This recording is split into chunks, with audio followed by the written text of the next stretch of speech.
We've known for a while that the Ukrainians have the capacity. They've been talking about having a drone that reaches 1,000 kilometers. And so this is certainly, I would say, significant because, yes, they've gone to various parts of Western Russia.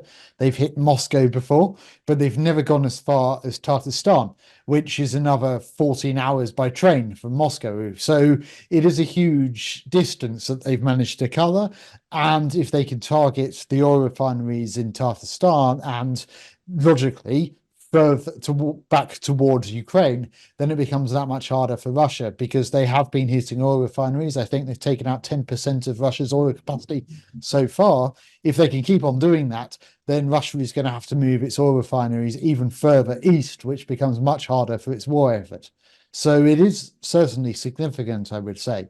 Whether they can keep on doing it remains to be seen. I think really the idea is that it would force the Russians to put even more air defense in Russia away from the front line, and therefore they could target Russian forces in Ukraine and also Crimea as well. That probably is the plan more so than trying to hit every oil refinery this side of the Urals. But who knows? They have played an absolute blinder in regards to this, so we'll see. Російська система війни, кожен, хто залучений до цієї агресії, всі вони повинні відчувати реально, що агресія їм просто так не минеться. Зло повинно втрачати. І втрачати. It is a relatively effective tactic, but it doesn't beat high armaments in terms of missiles. It doesn't beat artillery. And bearing in mind how long it's taken the Western governments, at least this year and before that, to procrastinate their way to a solution, Ukraine has very little alternative options at the moment. We simply don't know when Ukraine is going to get new weapons. Yes, the British and the French provided Storm Shadows. That's excellent.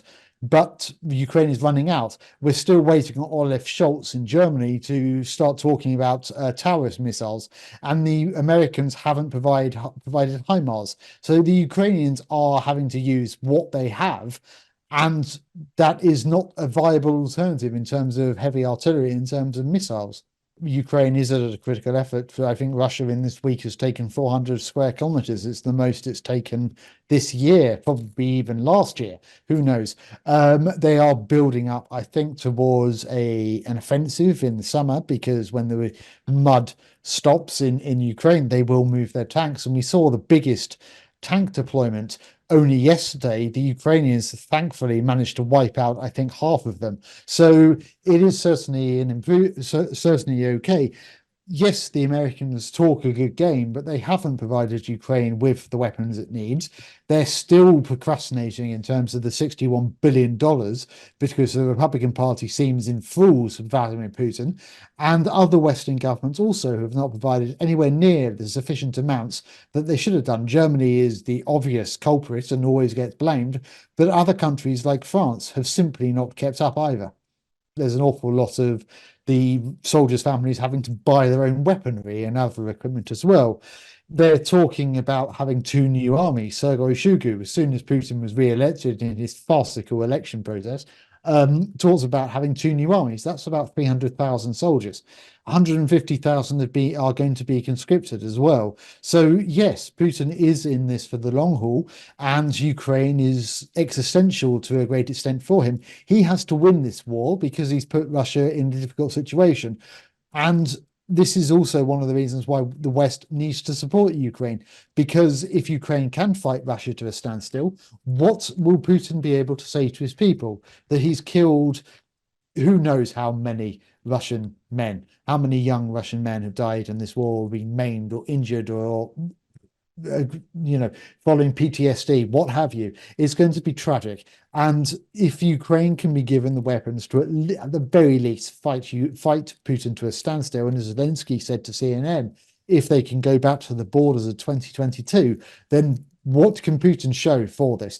And this is something that I think Western governments need to realize in terms of supporting Ukraine to win this war. And it doesn't necessarily need to be going back to the borders of 1992. That's probably unlikely for now. It just needs to be fighting Russia to a standstill, which is possible.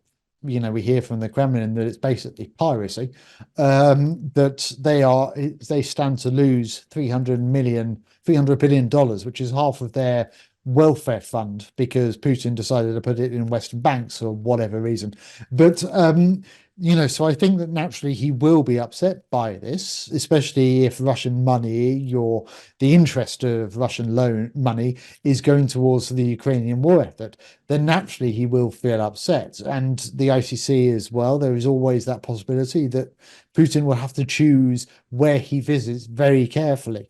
Because we've seen in the past that when he wanted to go to the BRICS in South Africa, the South Africans turned him down.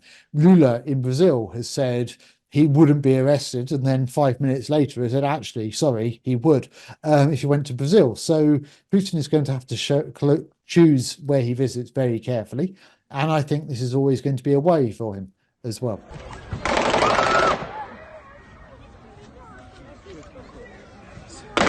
Стреляют из автомата. Стреляют по толпе.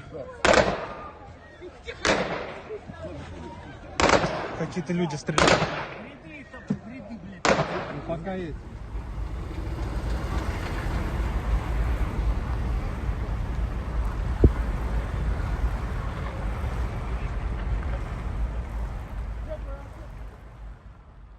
We can expect certainly more torture. One person apparently has died while being detained or during their time briefly in prison. We can expect that the Russians will keep on talking about how it's the Ukrainians. They will try and find a way to link it to Ukraine. And even if they don't find a way to link it to Ukraine, they will still link it to Ukraine regardless. Главное сейчас не дать тем, кто стоит за этой кровавой бойней, совершить новые преступления.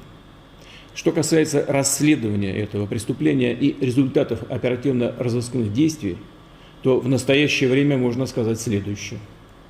Все 4 непосредственных исполнителей теракта, все те, кто стрелял, убивал людей, найдены и задержаны. Они пытались скрыться и двигались в сторону Украины, где по предварительным данным для них с украинской стороны было подготовлено окно для перехода государственной границы.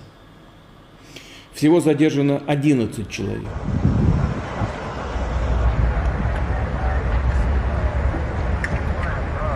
Очевидно, і Путін, і інші покидьки просто намагаються звалити все це на когось іншого.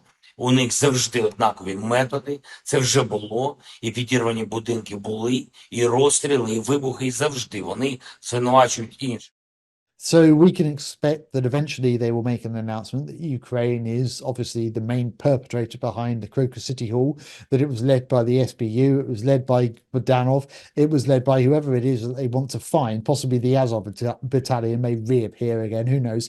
But either way, the narrative is going to be that it's Ukraine involved, and they will not provide any evidence for this because they won't have any evidence for it, but it doesn't matter.